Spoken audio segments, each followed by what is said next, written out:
Hello everyone, welcome to Bogra education. आज की इस वीडियो में हम लोग डिस्कस करेंगे 9th क्लास का हिंदी का अर्धवार्षिक परीक्षा हाफ ईयरली एग्जामिनेशन 2022-23 का, जिसके अंक हैं 80 और समय है 3 घंटे का। लेटेस्ट क्वेश्चन पेपर है खंड क में अपठित गद्यांश। आपने इसको रीड करना है और उसके बाद जो इसमें प्रश्न दिए हुए हैं उसको लिखना है।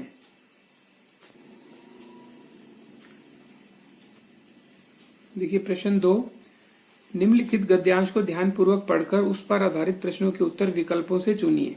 5 नंबर का प्रश्न है ये। इस क्वेश्चन पेपर का पीडीएफ लिंक आप लोगों के लिए हम डिस्क्रिप्शन बॉक्स में अवेलेबल करा देंगे, आप वहां से इसे डाउनलोड कर सकते हैं।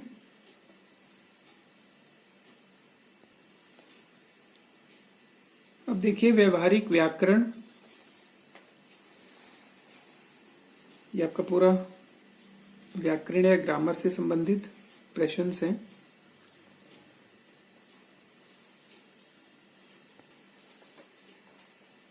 प्रश्न 7 में देखिए किन्हीं 2 प्रश्नों का उत्तर लिखिए। ग्रामर के क्वेश्चन हैं। विलोम शब्द, प्रश्न 9 में आपको पर्यायवाची शब्द, और प्रश्न 10 में श्रुति सम भिन्नार्थक शब्दों के सही उत्तर लिखिए। प्रश्न 11, निम्नलिखित काव्यांश पर आधारित प्रश्नों के उत्तर उचित विकल्प छांटकर दीजिए। प्रश्न 12, दिए गए विकल्पों के आधार पर निम्नलिखित प्रश्नों में से किन्हीं 2 के उत्तर लिखिए। प्रश्न 13 में देखिए निम्नलिखित गद्यांश पर आधारित प्रश्नों के उत्तर उचित विकल्प छांटकर लिखिए। 5 नंबर का क्वेश्चन है।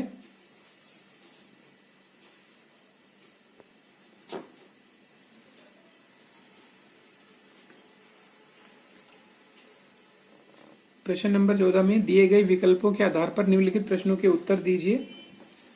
खंड ख में देखिए निम्नलिखित में से किन्हीं 2 प्रश्नों के उत्तर लगभग 60 शब्दों में दीजिए। 6 नंबर का क्वेश्चन।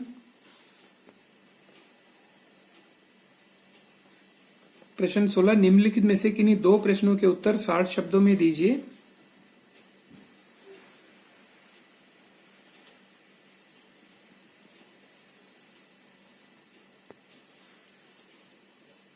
प्रश्न 19 में देखिए अपनी सहेली या मित्र शारदा को या शरद को विद्यालय का सर्वश्रेष्ठ विद्यार्थी का पुरस्कार मिलने पर बधाई पत्र लगभग 120 शब्दों में लिखिए। इसी के अथवा में है छात्रावास में रहने वाले अपने छोटे भाई संकल्प को मोबाइल का कम से कम उपयोग करने तथा पढ़ाई में ध्यान लगाने का सुझाव देते हुए एक पत्र लगभग 120 शब्दों में लिखिए। प्रश्न 20 में है प्लास्टिक से होने वाले नुकसान के संबंध में पिता और पुत्री के या पुत्र के बीच में होने वाले संवाद को लगभग 100 शब्दों में लिखिए। इसके अथवा में है जंक फास्ट फूड के संबंध में माँ और बेटी या बेटा के बीच में होने वाली बातचीत लगभग 100 शब्दों में आप लिखिए। प्रश्न 11 में एक चित्र दिया हुआ है, उसमें आपको देख के जो भी विचार आते हैं उसको 50 शब्दों में स्पष्ट कीजिए। तो ये था 9th का हिंदी का क्वेश्चन पेपर। होपफुली आपको थोड़ा सा आइडिया लग गया होगा कि किस तरह के क्वेश्चन इंपॉर्टेंट है।